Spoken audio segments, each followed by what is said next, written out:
Yo, the crowd is back, the lights are dim. Front rows buzzing, it's about to begin.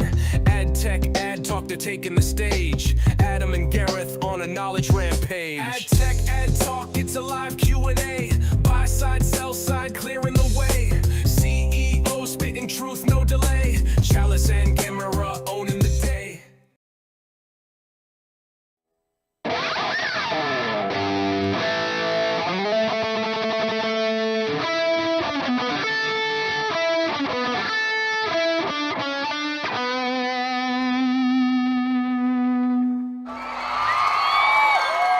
Welcome to Ad Tech Ad Talk, last show of 2025. What a year it's been. We're going to wrap up the year with some flaming hot takes on the worst parts of the buy side, sell side. We got Gareth Glazer with special takes from the sell side as always.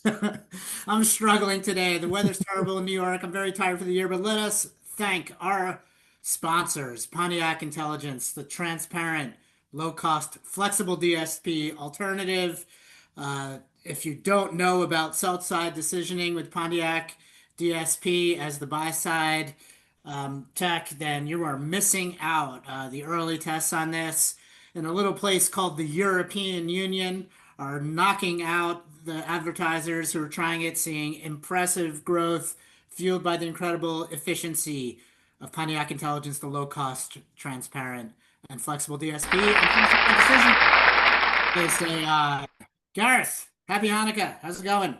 Happy Hanukkah, Adam. It's going okay, man. You know, I'm not gonna lie, I was getting a little bored. If you're on the ad tech socials, like they were really quiet the past few weeks, and you know, something happened in the past 24 hours. And now they're blowing up. It's popping off, baby, and I'm here for it. It's really messy out there, and I'm really just having a good time right now. Yeah. So for folks, for our viewers, you know, we do 30 minutes of setup, we do a run through, we prepare, we get our sound and our visuals right. And this time there's posting action during the 30 minutes. There's you know, ad tech luminaries are arguing on social media. So we thought we would do a play-by-play, but then we decided we wouldn't cover it at all. We'll just talk about our own shit instead. Yeah, and we don't have a game plan for this, but I think that I mean, it is a little bit of awe because I know things are good when someone messages me, and I'm gonna give Paul a shout out because Paul messaged me on LinkedIn and was like, "Gareth, you're being too mean," and that's a buy sign for me, baby. That means things are going as they should be. But I get that all the time. I just hope, you know, I prefer that it's not from any of my investors who are, of course, my bosses. But otherwise, I don't mind. Yeah, do you have a board? That's your bosses. Don't have a board. We do, you know, we have angels. You know, angels. They're along for the ride, my friend. They're lucky to be there. I don't know, man. So it's gonna be a little light in the chat because we're an hour early. Why are we an hour early today? An emergency dental visit that I have to facilitate. I'm the dentist. God, man. I know. Spot on with that, Meldo. This is life. This is life when it's about to be the holidays. But I feel like 2025 has been like 5 years. I don't know about you. Like, I feel like there's been such an amazing trajectory of things that we've talked about, like starting in January 2025, like thinking back to the beginning of January 2025, the world was so profoundly different. It really was. It feels like, yeah, that CES, last year's CES feels like a million years ago. Yeah. I mean, it's great because it means that things are changing. I feel like there was a 5-year period in ad tech where the years were interchangeable. Like nothing was really like shifting that much. Like, oh, we added another ad exchange. We bought another thing. This is what was going on.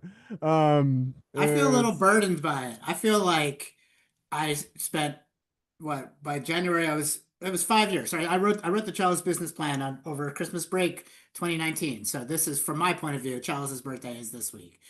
And last year at this time, I was on 5 years of telling people, hey, AI is coming to ad tech and it's gonna be really cool. It's gonna add all these new capabilities. It's gonna bring more efficiency to what we do, and it's gonna be easier for brands to drive growth and predictable, whatever. I had my pitch down 5 years. Yeah. And then between then and now, like literally like 100 people have come in with the exact same pitch, and some of them being gigantic businesses have come on saying very much the same thing. And from my point of view, not having done the build to back up those claims, right? Not having the case studies or the demos or even the credentials in some cases to be saying these things. And though my company has continued to grow, it was actually easier to sell in the first 5 years than this year. And it's been a bit of a disappointing year for us in terms of revenue growth. There our position has grown a lot, and we've had a great year. Chalice is doing great, and we're growing, and we're still a really hot company that's doing a lot of great things. But it's been harder to onboard clients to get them to try. They're more tentative because they think we have to be very careful about AI, and there's 100 companies that want to do a pilot, and my agency says they're building something, and it's made people, yeah, it's just created more barriers to trial. And trial is the most important thing in AI. Imagine if you hadn't tried ChatGPT or something, like you wouldn't know anything about it, right? If you were just hearing about the chatbots, ChatGPT and Anthropic, and you were afraid to use them, how much would you wouldn't know anything, right? You wouldn't know what it is. You would believe anything anyone tells you.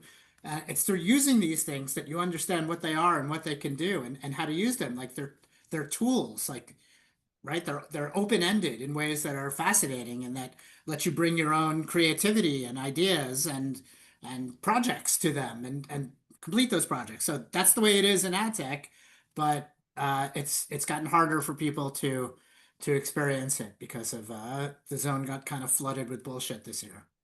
Yeah, I mean, that's. I mean, I guess that's a clap, Mal, though. Yeah. I mean, it's hard, right? When people start selling using your language, and they're selling bullshit. So people try it, and then it burns you, right? Because now you have someone who's disillusioned with your pitch. And you have to be like, well, no. The way that we do it is real. The way that they do it is, and of course, like everyone you're pitching, every sales meeting, they hear that and they're like, well, yeah, of course you're going to say that you're the real one. Like everyone is going to say that. Yeah, it's it was a high quality round. We're all me and all the AI ad tech competitors are swimming in a pool together, and I would just say, don't poop in that pool. We're all swimming in it. Don't lie. Well, the good news is, in my experience so far in 2025, the people seem to care about how things are going. And like if I think back about the trade desk's moves this year, the reason that I remain surprised by the trade desk moves. I remain surprised. And I don't mean any offense by this to anyone, but some people might find it slightly offensive. I was under the impression, and I've said this to death in my articles and wherever else, that ad tech is really a slush fund for agencies, and no one in ad tech ever really cared about performance. Well, not no one, but many participants in ad tech never actually cared about performance, and it was a place to allocate budget where they could get rebates. And because of that, a lot of ad tech was built in the image of performance is a commodity. We can make anything look like it's performing. And what is actually important here is how well do these tools allow our agencies to recoup margin. That was my very cynical take of ad tech from.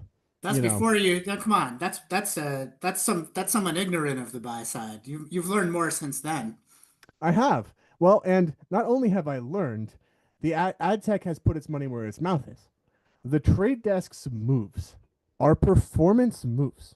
Like, say what you want about them. Their moves help them with performance. They make campaigns perform better. They were completely unnecessary if they didn't care about performance.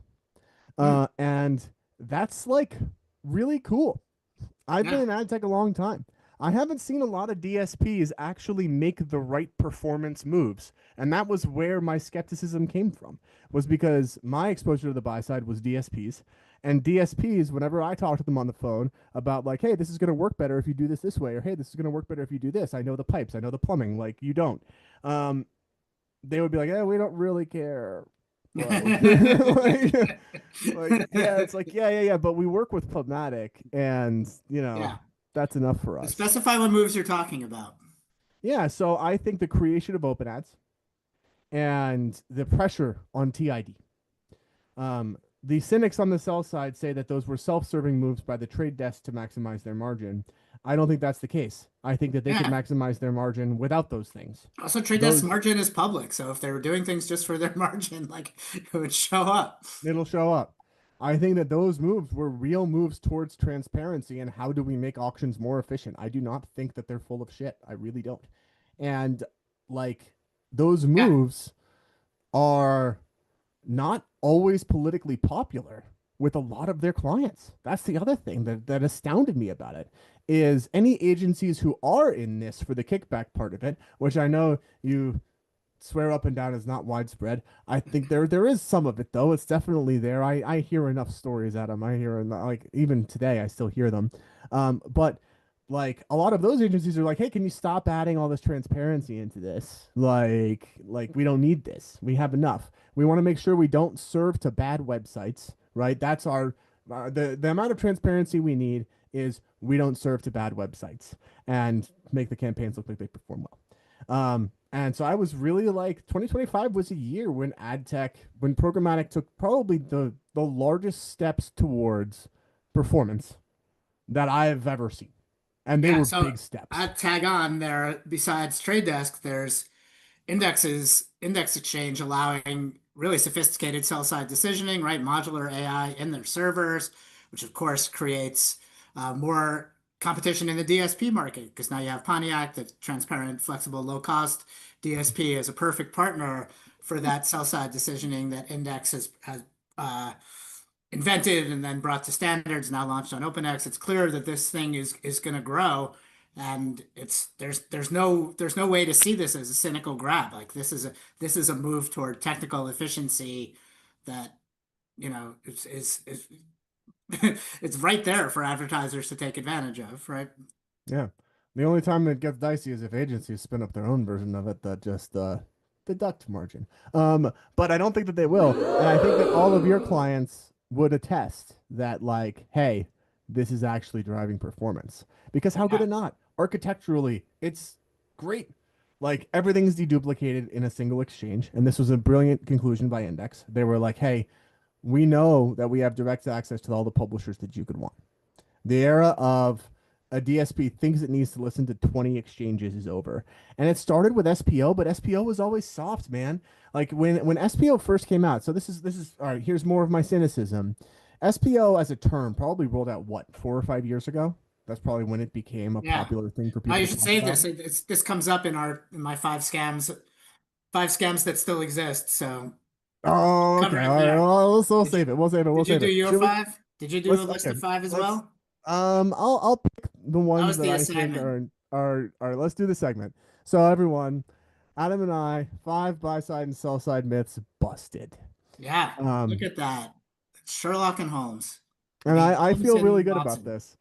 So I had a list of 10 and Adam made me skinny it down because he's like, Gareth, some of these are too in the weeds. They're too small. Augustine Fu talks about them. There's no reason for us to mention these, that charlatan.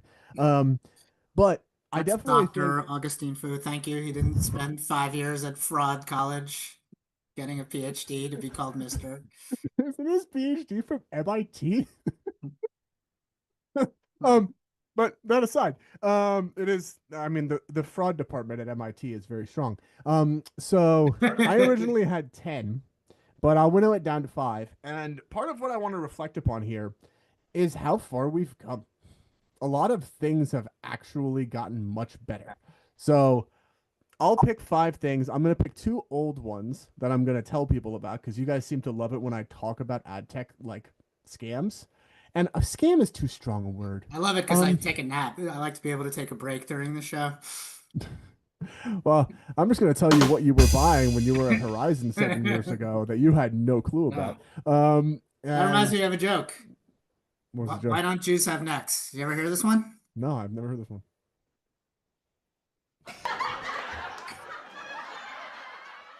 I'm doing my Hey, caution. thanks, Maldo. But I think we've solved a lot of things. Like a lot of things are fixed, and what's left to fix is when I'll shamelessly pitch Chimera. Um, but we've solved so much. So do you want to do your five first, or should I do my five? You go first. Okay, we'll do mine. Um, let's talk about. All right, let's do five BS ones. I'm going to start out with one that people talk about on the internet a lot. That if you're a buyer, you've probably heard about, and that's domain spoofing. So, domain spoofing is. That's ads TXT fix this. You look Mm, angry. I don't know that ads.txt fixed it Okay. because people became very promiscuous with who they let get into their ads.txt file. Um, and it meant that, a lot of people get to say they're selling publishers Oh, inventory. good. I was afraid you're going to Uh, extend that sexual metaphor. well, I mean, they're getting their ads in somehow. But Let's so here's the thing. Domain, domain spoofing is crazy ad tech history. Like there's nothing preventing you from saying your shitty website was msn.com. This was a huge gap that was widely exploited, became a huge problem, and a new technology came about called ads.txt that's supposed to have solved it, but it's kind of on publishers to make sure that their authorized sellers aren't spoofing their domain. spoofing. And so I think the real fix was the middlemen in ads in a domain spoofing world actually didn't have a lot of control. So prior to header bidding, domain spoofing was rampant. And that's because when one exchange called another exchange server to server and said, this is MSN.com, there was no way to know that they were lying. There was just no way because, like, whatever they say is what the JSON packet is. It's very similar if an It's because exchange the tells bid a request was DSP, not on the page anymore. It had been bingo. Once it's in a abstracted from the server, page. you, Yeah. you can't tell what's going on. And the same DSPs have the same problem, right? They could only discover domain spoofing after the fact. They had to buy the thing, get to the page, and then be like, hey, this is bullshit. This is not where it's supposed to be. Header bidding largely fixed domain spoofing. It largely did. The reason for that is the exchanges who actually turned out to be relatively trustworthy when it comes to domain spoofing, right? Rubicon and OpenX and all these guys are now on the page and they can see what domain they're actually serving to. That's because every publisher got some header bidding tags so they could get more demand. So everything is now Exactly. attached to the page. So the fact that domain spoofing is a big problem in 2025, if anyone tries to tell you this, they are wrong. We have largely solved this. And I'm sure Augustine Fu is screaming at the Why are we screen. talking Not about that it? he's watching. Dr. But Augustine we're Fu. talking about it because in 2025, this is something that's fixed. When you buy an impression from a domain in 2025, you are probably serving to that domain. This is a clean, happy thing. And do not let people convince you otherwise. So, 2025, domain spoofing fixed. The fact that it's a problem, it's a myth. The fact that it's a problem is a myth. Isn't it a Correct. problem in CTV?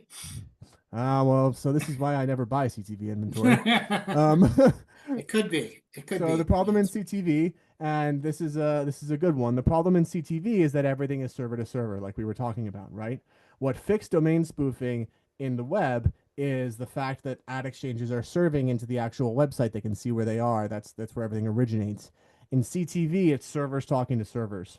And so a publisher or an intermediary who is sketchy can say that they're selling whatever it is they want to say. Yeah. And that's really hard to deal with because in the Yeah. CTV world, the way that you verify is actually much harder. Okay. So Next myth. Domains, it's good news. Domain spoofing, not really a thing. largely And in solved. CTV, I would add, if you use Trade Desk, they're really good about policing that kind of spoofing in CTV. Like they're a market maker that does a lot of policing for you. Yeah, this is one where the old school solution is the right one for CTV, which is know your seller, even though a lot of sellers bundle shit in. Well, let's talk about another one, and I want to talk about ad stuffing. This is still a thing.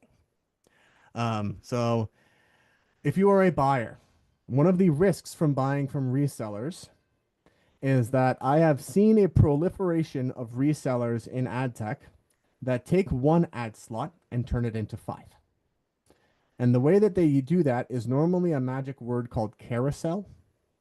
So a carousel is a quote unquote rich media unit that serves 5 ads into one and then rotates them. And for some reason, people have described this as acceptable. I do not think this is acceptable. I think that is a sneaky way around how do I shove 5 ads into one and sell all 5.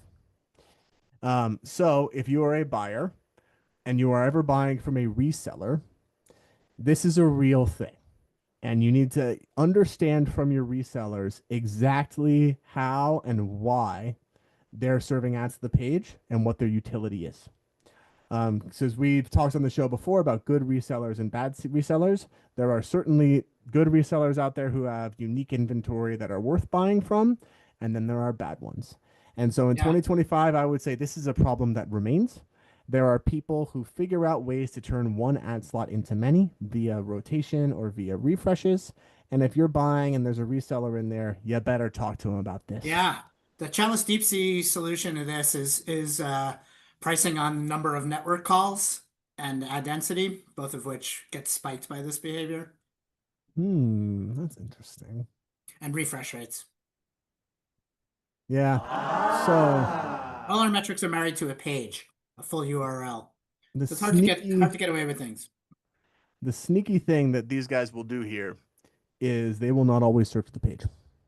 A sneaky reseller will buy one impression and turn it into 5, but they'll do it with a frequency cap, and they'll do it like not consistently. It's not a unit that sits on the page. It's someone buying a normal ad slot and turning it into 5. That is the thing, and this is a know your seller situation too. This is one that we do not have a programmatic solution for other than Gamera, which even we would like have to really eyeball this. We'd have to really think about this. This is something that would show up as rapid refreshes to us, but this is not a trivial thing to catch. Nothing to worry about. Something to look out for. Another reason, like if you're buying from resellers and listen buyers listening to this. These are real issues. If you are buying from resellers, you better talk to them. If there's a reseller in your buy and you haven't talked to them, you have like done yourself a disservice, in my opinion. And a lot of buyers still buy from resellers, Adam? Is that a thing? Yes. Oof. Yes. There's a lot of pressure on CPMs, and if you want low CPMs and you're pretty good at measuring outcomes, then I don't argue with someone who says we're not going to worry too much about it. Oh, Adam, think about what I just said. They're taking one ad slot, they're turning it into 5. Guess what those 5 are? Cheap. They're inexpensive. They're on the same domain, on the same page, and they look like cheaper places to buy than the direct slots. For this very reason. I hear you. I actually, right when we met, we never talked about this. Me and Gareth only had a few conversations before we took our dialogue to the show. But one of the topics was this: like we found really cheap reseller placements. Yep. That we couldn't find anything wrong with the page, and you told us to look into the placement IDs and see if those were actual placement IDs that were usually on that page. And the answer was no, like there were extra placements that somebody was squeezing into a page. It's hard as hell to detect. And yeah, you're right. We should stomp it out. But what's the noise with them guys? It's hard to go micro on this one. Yeah, I think it's just you gotta have a DSP should have reseller off by default. That should just be a thing. Gosh, if I had a DSP, that's how I would build it. But then everyone would bitch at me about my CPMs being high, so maybe that wouldn't work. Yeah, God, I learned from a client, big corporate client, that that employee bonuses on media teams are often calculated with the unit cost, with the unit cost of an ad. So the CPM is like the numerator or denominator. I'm not good enough at math to know, but the bonuses are structured so that the lower the unit cost of the ads you're buying, the bigger your bonus is. Adam, didn't you tell me earlier in the show that, like the buy side was like getting all super clean and everything was getting super nice? I guess you were talking about agencies. I don't think I said that. Oh, God. I have a That's lot. so I have faith in. I horrible. mean, the advertiser who's telling me about this was fixing it. Yeah. I mean, So, power to them. But this means that it exists. There are definitely other people who do it this way. There are definitely agencies who do this too. There are definitely agencies who do this who can get the cheapest shit. Which brings us to our next one. yeah. That is, I actually think this is probably my number one for this year. Video placement misdeclaration. And what I mean by video placement misdeclaration is for many, many years, everyone who's been on the internet has seen these little players that go to the bottom right of your screen, the little outstream players. For many, many years, they sold that inventory as in-stream. And this is because in-stream was hard to define, right? How do you actually define a YouTube placement on a page? What makes YouTube YouTube? Is it the fact that there's content behind the ad? Is it the fact that the aspect ratio of the screen is a certain thing? Like, and the poor IAB had to deal through this where they were like, wait, what actually makes, like, from a technical perspective, what makes YouTube YouTube? Yeah. And how can we put this in a spec? And it wasn't easy. It's actually a really hard thing to do. It's a mess. And because the second, right, they wrote a spec to try and make things like YouTubey, people would find the edge case where they're like, oh, okay, well, here's how we can satisfy these requirements while Yeah. making it a little thing that minimizes to the bottom right of the page. Yeah. So I think this is still a thing. I think if you go into your DSP and you buy in-stream today, you're not buying YouTube still. You're still buying a bunch of stuff that's saying that it's in-stream and it's actually outstream. And the video placement misdeclaration, a lot of people have come a long way on this, where they're making people describe this as outstream. But I don't think we're there yet. And I think 2026 is the year when this really goes away. I think this is when this really croaks and people stop having those little players on their pages. Because Yeah. I've also heard feedback from agencies that they don't want to be on pages where those things are present because they're worried they're going to cover the ads. They're like, I don't want something floating on top of my ads as they render. Yeah. Yeah. I think a lot of times when you hear anonymous sell side entities screaming anonymously in the press about some crackdown, that they're screaming that publishers can't make money. It's often so-called publishers who have no prayer of ever producing original video content. Original video content is the requirement to have quality video ads, right? You have to either license it or make it. So it's a higher level of publishing than just having some information site with a bunch of slop on it. And then, for years, they've been able to show video ads on that page. And they're all going to get caught. Like if there's no original content, if you're running pre-roll and there's no content, it's in a banner and it's in a pop-up, Chalice for one is going to sniff you out. We're going to stop buying it. Well, I definitely think there's a world for outstream video, right? Like outstream video can work. It can be a thing. Like I buy it. In fact, I think that a lot of like Instagram ads are like a form of outstream video. They're like an interstitial outstream video. There's no video content behind them, but you can run a 5-second video ad while someone is consuming non-video content. That's possible. I think it's we're really going in to the go video that way. stream. Yeah, I don't know. We got a question. Good old Yeah. RL7115 is asking if the IAB's overhaul of the in-stream Yes. outstream classification solved the problem, and what did the IAB do exactly? Yeah, so the IAB worked really hard to try and solve this thing I just described, where they were like, how do we make sure that in-stream is actually in-stream? And they got into the details. I think they did a very good job, and that's why this is changing. And the hard part wasn't just the definition, it was adoption. And I think that they got Google to adopt it. I think that Google actually came out and said, okay, we're going to start labeling these things properly in GAM. So we've made a ton of progress on this. I think that we're just at that point where there's like a tipping point in the world of progress where first we overhauled the standard. Now things are starting to be labeled properly, and like in a lot of circumstances they are. And the next step is, okay, well, what's the actual utility of the unit? Do people know that they're buying it? And that level of education is what comes next, where people actually know what they're buying because they just check the video box in their DSP and they serve a bunch of videos into these, and everyone starts to go, oh, wait, that's not what I want to buy. I'm a little more pessimistic, but everything you're saying is true. I hope so. But yeah, that was my big one. This was also the death of MFA in 2025, by the way.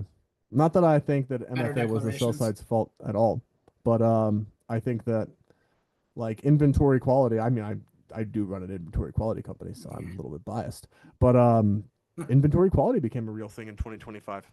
Like it was definitely starting in 2024. In 2024 it like started to hit really hard. But I feel like in 2025 it's like table stakes now. Like this is a part of the industry. It's crazy.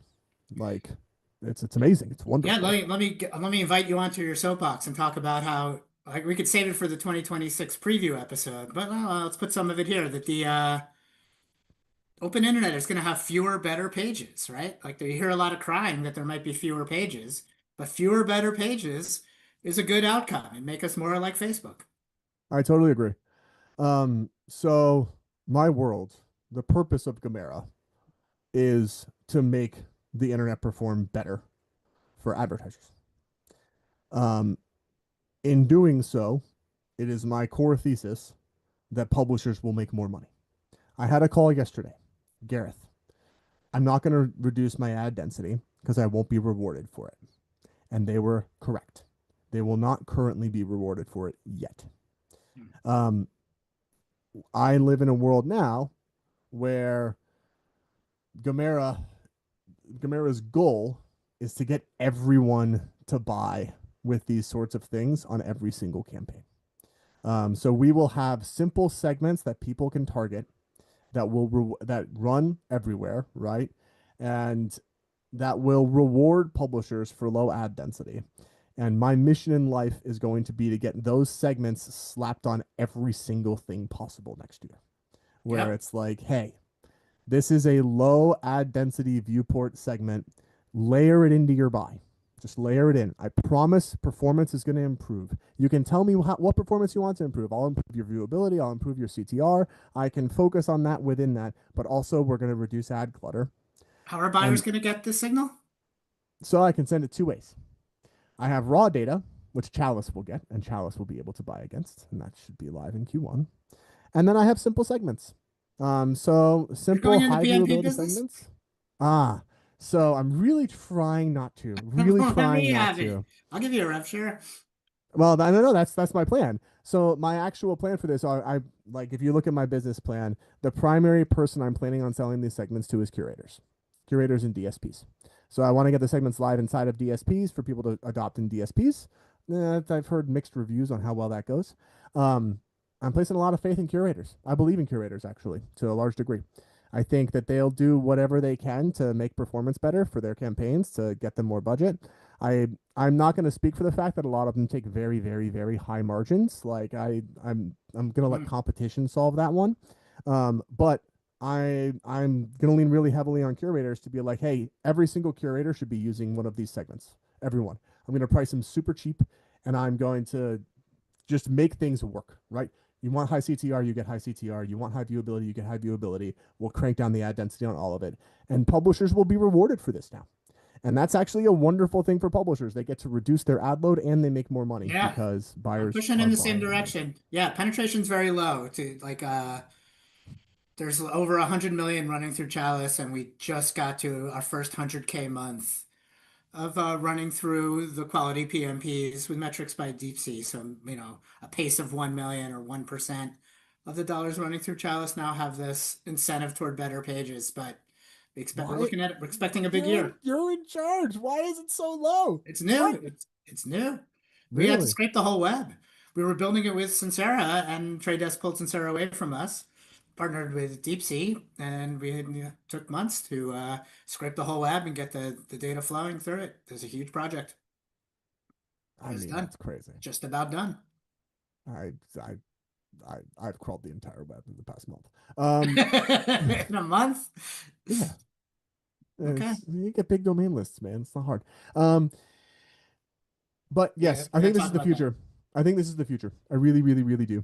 And because I think if we can fix this part of programmatic, right? If we can simultaneously fix quality and performance, because it has to perform. And if people are asking for CTR, then we have to give them CTR. If they're asking for high viewability, we have to give them viewability. So selling new ways of them measuring performance while also selling them quality, I don't think is going to work. And I think that that's what a lot of people have been doing. And I think a lot of people have been going in and saying, oh, well, you should change your goals and target, and we fix quality at the same time. And I actually want the inverse to happen. I think it should be fixing quality should allow advertisers to hit their goals more cost effectively. And if that happens, that's the tipping point where like, oh, this data is everywhere. Yeah, how do you do? I mean, how if the CPMs are higher and the measurement is Google's, which doesn't care about anything but CPM and their own mysterious attribution, how do you get better performance with higher CPMs? Which measurement? Like post view conversions? Yeah. So the way that we do it is we measure inventory against a taxonomy that no one else has access to. So right now, but Google is the official measurement of the advertiser. You're saying you have a competing measurement? It's not competing measurement. So any measurement that Google does, they're going to correlate back to impressions that they purchase. Yep. And I'm willing to bet most Google measurement has a viewability requirement. So most people, even if they're doing post view, there's an active view requirement on there. Yeah. I can deliver active view impressions more efficiently than Google can. All right. More cost effectively, more accurately. And I know this because I have a direct sales product that publishers use, where if their buyers are asking them for viewability, it can be hard to optimize to a buyer's viewability goal when you're targeting your Google ad units, even if you're using key value pairs, even if you're using fancy stuff. It's a pain in the ass. We are really good at it. All right. And the beauty of this is when you're buying against a signal that no one else has access to, it ends up being really cost effective. Of course. It's Moneyball. It's Moneyball. Now, I may one day become a victim of my own success. This is possible, right? If like everyone is using it, it's okay. The numbers go up, but it still is at a more efficient place. This is what's coming. This is 2020. My world in 2026 is getting our data segments implemented on every single campaign on the internet. Yeah. A little worried they're competing. We're not competing. Inconceivable! Because I don't do optimization. That is, allow me to say this. I am not going to optimize your campaign for you. That's that is where I draw the line. I am but a data provider, a simple data passer througher. And that's a core distinction. I actually think that those things get muddled. And you posted about this the other day with the OpenX thing. Is this measurement or is this optimization?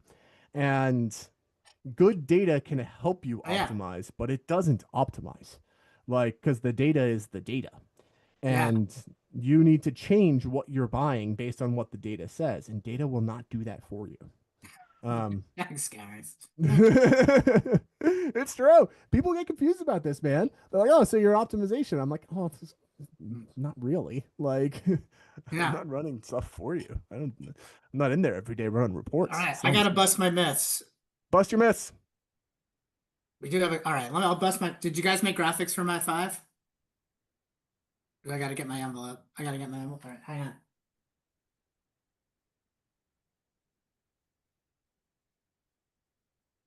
Yeah, Jonathan. I mean, it has its issues. I mean, who was I talking to about this? Post view, assuming it was viewable. Ah, nice. But the idea of tracking post view conversions on non-viewable impressions is just so astounding to me that anyone would ever posit that as being a thing. But the market wanted. You can get math to tell you anything. So I was just wanting to. Amazon kind of do a similar thing where they only count attribution for viewable impressions, but the IAB definition for all post view, but there are flaws to that also. I know that. Yeah. You should throw out the non-viewables. Who doesn't? It should be an even higher standard. Yeah, Google. Who is not doing viewability at all? Yeah, it's crazy. All right, what do you miss? I went a much different place. I'm speaking to the advertisers. Maybe I was influenced by this conversation with a big client yesterday. But I'm pointing my myths right at advertisers, mostly about the things they hear from their teams that are just not true, or not true or not true anymore. All right, so. And just like we talked about pages, I kind of went, this is gonna be a US centric discussion because I really am talking about mostly issues around IDs. Take advertising to first principles. there's a set of people you want to reach with advertising, right? The whole idea of Chalice is there's an optimal set of people to reach at any given day, right? And there's an optimal spend of this budget, the people who you will get the most benefit from advertising to, right? And that could be households or individuals or devices. And then pages is a bit of a proxy, but the unit of advertising is the person, right? So if this was understood, I think AI gives a chance to reset of that and say, hey, advertiser, start from this. And the first thing, how many people is it? How many people is it, right? How many people should be targeted by your campaign? And then you could get into cost. But the first thing you should know is your US audience is how many households are eligible for this advertising. There's eligibility and then there's optimal, right? If you're selling face razors, people who shave their faces is the optimal audience, right? And in the past, these got turned into all kinds of crazy proxies that are not people who shave their faces and therefore need a face razor, right? So it's actually, you could get to the actual number now through their data's lying around, right? How many razors are purchased? You could get really close to the actual number. How many people, stop shaving and grow beards? That's crazy. Whatever. That's so interesting. You can get all the numbers. So the first thing I want to attack is the myths, and this is I kind of blame Trade Desk for it. I don't know if it was their fault. But this is where I first heard it, is when you run programmatic campaigns and the operator says it's not scaling. We don't have scale. Scale is this huge myth that there's some other concern besides the size of your audience and the ability to reach them, right? They're using a software word to imply that there's some software issue. The actual issue is either you're targeting too narrowly or you're targeting somewhere where the audience is not, or you're trying to pay too low, right? Like you're just avoiding the issue. And almost all the time that people say scale, it's because of targeting too narrowly, or they've made an SPO decision that's preventing them from being where the advertising is. But the worst thing about this view of scale is that it's pushed the sell side to fake IDs, right? To expand IDs, to stuff segments, to do all kinds of ID bridging, so that people have this experience of like, well, I targeted the segment of razor buyers and it's not scaling. So then the sell side's like, all right, we'll put every household in America in razor buyers. Yes. Now it'll scale. And it's just you want like, razor buyers? I will give you a probabilistic slew of razor buyers. No, it's like now you've blown the first principle, which is don't waste the razor ads on people who don't shave their face or know anyone who shaves their face. This is a primary actor issue where if there were one company defining the audience and delivering it, you wouldn't have the issue. But the problem is you have one company defining and trying to deliver and another company who is involved in the actual execution of the delivery. And it creates a perverse incentive for the second party, where the second party is basically getting a signal. If you tell me this, I will buy more. You're being nice about it, but there's no reason there can't be a unified reach metrics. There's no reason there can't be entirely private, safe measurements of reach. And that brings us to number 2, GDPR and privacy. Any privacy law that prevents the measurement of reach is bullshit, right? This was a boon for YouTube, for Google to say, hey, Google has the best reach, so we should have the most money. And you can't answer the question, how many YouTube watchers who also buy razors can I reach somewhere else, somewhere in a better environment with a bigger screen, with a more engaging piece of content, right? You cannot find out because Google got away with saying that their IDs are first party, private, can't be shared, can't do any reach matching. You cannot find out how many of your ads went to children and how many went to men who shave. I will say I see a lot less people belly aching about users and their privacy preferences at the end of 2025 than I did at the beginning. Every time I saw one of those posts, it would make me vomit. Everybody hates the pop-ups, and they're so much worse in Europe and England. All right, that's it. I mean, obviously all that shit's bullshit, but I think what doesn't get mentioned enough is that advertising reach is like an important thing for the economy. Every company needs to be as efficient as they can in reaching their target audience. And these laws that make it impossible or at best extremely difficult are total bullshit. They should be eradicated, and there should be reach measurement. I agree. It makes it so much easier, right, for the big tech companies to win this battle. What is this? Is this the company he works for? No, he's independent now, man. Jonathan used to work at Kepler. I research our listeners. Chat, I look at who all of you are, and I love all of you. That's good. ANA Aquila. What's that? That's an initiative. I think my friend Tina Daniels is on that. It's the ANA is doing a project to solve reach. The Association of National Advertisers. Yeah, I like the ANA. They do interesting things. I find like the way that they approach problems always fascinates me. All right, my third myth is that you have to pay one or two companies, I'll call it DoubleVerify as the worst, for viewability, fraud, and brand safety protection. This is insane. Like I once did a bake-off where before they started the bake-off, they talked us all down to the lowest possible price. This company got us down to 6% of media for their custom algorithm, extremely low. And then we found out when we got in market, they pay 6% of media to DoubleVerify for doing nothing. Like we made them a custom algorithm. DoubleVerify is giving them a check mark for fraud and brand safety, which they've been exposed a zillion times that they're not very good at. They don't have the technology. Things get through. It's just like it's just a tax on the whole industry. There's much better ways to measure these things and monitor these things. There's companies that you could pay by the month. You could work without them and get partners to do the filtering and give you all the feedback. Like this percent of media scam has got to end. Yeah, I mean, it's just one of those things where all of these are considered separate features and topics, when in reality they all stem from one thing: know the website you're campaigning. Yeah, just don't buy blind. Don't buy blind. If you do that, all that other stuff is solved. Like, yeah, sure, pay someone to avoid bots. Like that makes sense to me. That's real anti-fraud. Like detecting bots requires some sophistication and is a real thing for like really fancy bots. That's I buy that. But like, yeah, man, it's crazy. I do this if you want viewability, I got it for you better than they do. Yeah, viewability is, I mean, since what's a thing called that cross section thing? There's Intersection Observer, my friend. Intersection Observer. It's free tech. Yep. Track viewability. People should wake up about that. All right, number 4. This is a big one and a bit of a hit on my agency friends, so the digital ones know that I'm talking about. The digital media planning process is a total waste of time and money.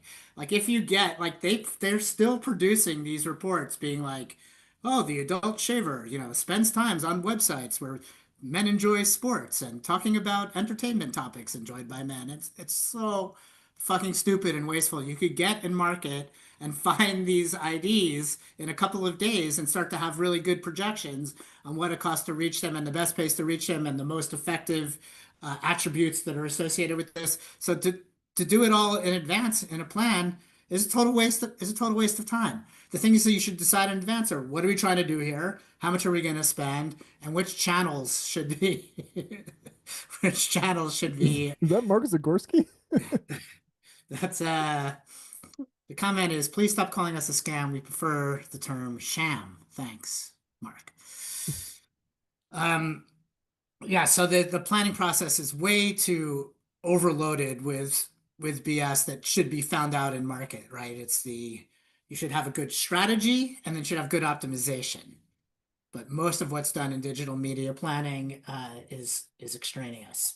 Isn't there a lot of offline to online too? Like, can't you like take the people who have bought your thing, upload that, show them ads, figure out where they are, and then just buy those places for people who aren't in your list?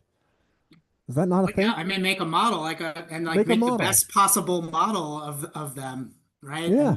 And yeah. That's how we're going to market, saying you have a customer list and your plan is to send this customer list to every platform to train their AI that they're going to use for your competitors. That's insane. Don't do that. Don't do that. That's insane. You should hold that data, train AI in your trusted execution environment, and then send instructions down to the platforms. Pay this for that. I'm not telling you why. I have my own AI.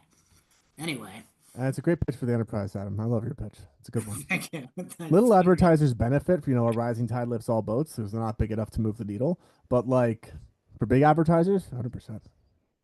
It's money on the table is what I keep telling them. And this brings us to my number 5 sham of the year, Agentic, right? Like every time you see this Agentic pitch, ask, what is the value for me, the advertiser? How do I benefit? How did Butler Till's client benefit from this programmatic thing that got all this press, right? If they cannot quickly say the advertiser benefit, move on. Thank you. No more Salazzo tricks. Exactly. Like I read that, and that makes perfect sense to me. And if the answer wasn't, hey, the planning and execution process was 65% cheaper in terms of like manpower, that seems that's the benefit. That publisher when I read benefit. it, that was the benefit. Like that was the publishers. Who benefit? The publishers benefit. Do they? What did the publisher benefit from? Time would have been spent. Fewer FTEs to set the campaign up. That's Is that did anything that was not possible? Like anything else happen? I mean, as I just said, you don't have to media plan anyway. You could always go to Programmatic and say, "Give me razor buyers." Oh God, so there's not even savings there. I mean, I'm sure that they pay some person 2 years out of college $75,000 a year to like write this up and then email their Programmatic rep. That seems automated now. That should be automated. It should be automated. I think it is for the seller. I think automation for the sell side and for smaller sites to be able to sell guarantees without a sales team is a great benefit for them. They should try to express a benefit for the buy side. I also I had this conversation earlier, and I went hard on this on LinkedIn and Twitter. Like guarantees are just, I don't understand in a programmatic ecosystem that has to compete, right, with the walled gardens who don't really do guarantees. Like, why do we need them? Like, who are they help? Are they helping campaigns perform better? Like, because there's no way you can know that every single impression on a given site is going to perform for your campaign. Now, maybe you can get down to the level of granularity in your guarantees one day. Maybe this is the maybe this is the promise of Agentic. Maybe there's a world here where you go to a publisher and you say, I want precisely this from 6 to 7 a.m. every day. 6, 7. And I know oh no. That's how deep that is. Walk right into it. And my kids are little. Maybe that's the world where guarantees become really interesting. Where if there's a piece of inventory that I want to lock up because I know it performs for my campaign, and it's page level. Like we're talking really deep stuff here. Maybe that would be an interesting thing to have automated guarantees for that advertisers could really benefit from. They require scarcity. Yeah, it's scarcity is the thing you need. Jonathan D'Souza Rato, is that how you say it? Rato? Yep. I don't get the value of it for the use of CTV. You do not need AI to plan, execute that pretty well. It would have been much better to do it on the open web. What's the it there? The chalice pitch? The planning and the executing, I think. Oh, or agentic planning and executing? Yeah. I mean, there's still a lot of decisions to be made in CTV. They're not giving us the data on the user and the show, but if all the user and show data is available, there's going to be a huge variation in value per campaign, per advertiser. And to the old job of matching buyers and sellers is yet to be done. And when it's done better, both the advertiser and the publisher will benefit. That's the trick. It's the truth. We live in guarantee world right now. It's inefficient. You want that reporting? You guarantee us money at this number that we pulled out of a hat. So let's do StinkedIn in our last 2 minutes here. Last 2 minutes. We got to hammer LinkedIn because they did those year-end wrap-ups. Let's see typical LinkedIn. Card.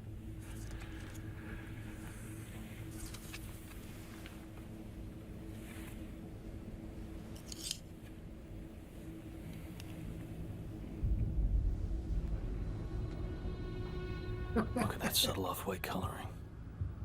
The tasteful thickness of it. Oh my God. I love that scene so much. Well done. That was really wonderful. Like really.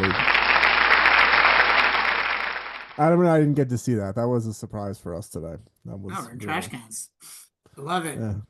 All right, LinkedIn, the worst social media network that flows the execution of everything they try to do. We're celebrating them this week with their year-end wrap-up. A lot of people made fun of it. This one is Kenny from Chalice, who made a mock post about having 1,592 offers to revolutionize lead generation and the like. They might as well have just done this. Like, that's how useful the year-end wrap-ups were. It's crazy to me that there's like a spam folder that a bunch of stuff gets into, and my normal folder still gets filled with this bullshit. But the spam folder, like I never, like, even worse. I know there like, was. I get so much spam in my normal folder. God help the spam folder.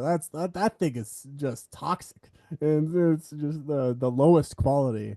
And then I've kept just for this segment, I've taken every connection request. I've not been filtered.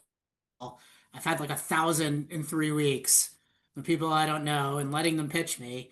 And it mostly sucks. There's been nothing interesting to use on the show until yesterday I got this one. And can you put it up, the screenshot I got? Please join me in inviting President Barack Obama. This person Sorry, wrong button. This one said, "Hey Adam, enjoyed your conversation with Jana about curation transparency. The fragmentation discussion was spot on." And then it goes on to a regular pitch for whatever he's pitching.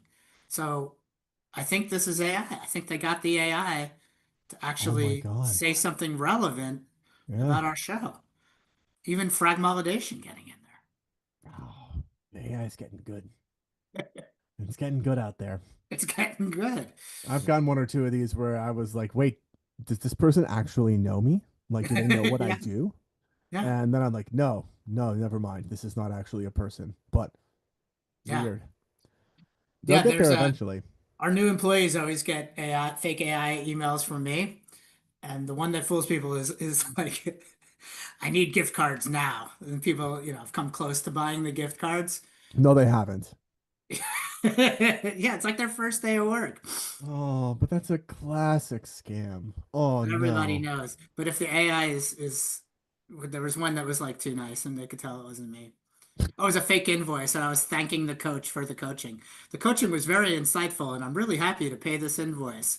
Here it is. I'm giving it to my assistant. My assistant looked at it and was like, I wouldn't be thanking a coach. This is amazing infosec that you guys do. You basically do penetration testing all the time to all of your employees with AI. And then you're like, hey, you fell for it. Don't do that.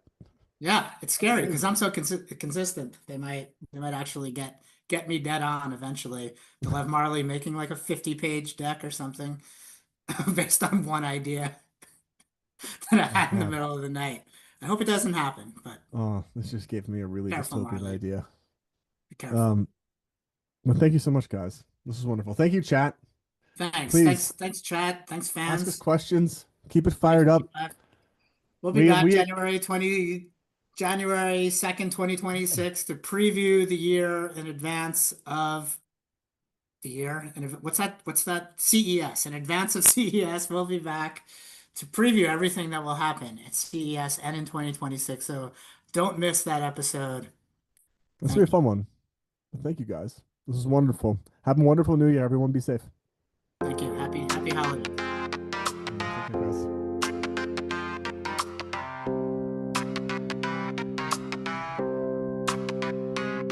Yo, the crowd is back, the lights are dim, front row